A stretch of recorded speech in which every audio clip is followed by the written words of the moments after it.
Gibauran o gipahimangnuan ni Gobernador Gwen Garcia ang mga contractors nga bawion ang ilang delay sa pagtrabaho sa mga kadalanan sa probinsya sa Sugbo.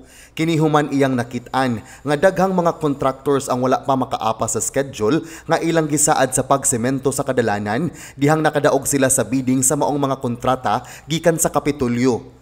Gihatagan sila ni Gobernador Garcia og deadline nga sa Mayo 5 kinahanglan dako na ang ilang mabawi sa ilang negative slippage kun delay sa pagtrabaho.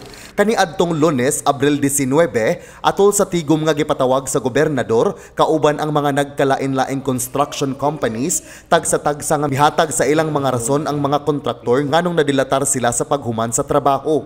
Matod ni Garcia nga dili rason ang kuwang sa tawo, kuwang sa ekipo ug bati nga panahon apan tungod kay adunay uban mga kontraktor ang nagpagamit sa ilang lisensya aron ipasubcontract ang ubang proyekto.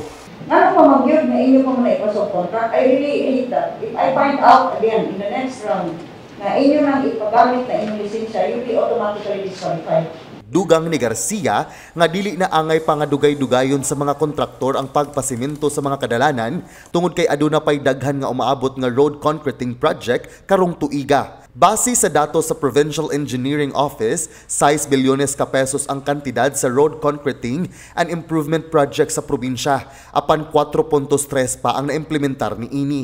Ang maong mga proyekto nga gihuptan karon sa mga kontraktor nagikan pa lang kini sa supplemental budget kaniadtong tuig 2019 ug sa budget sa infrastructure alang sa tuig 2020. Karong tuiga, aduna pay 8.2 bilyones pesos nga gahin alang sa development fund.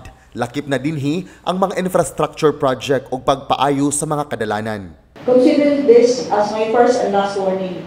In the next batch of projects, if I know that you have allowed for your lisensya, for your license to be used, you will automatically be disqualified.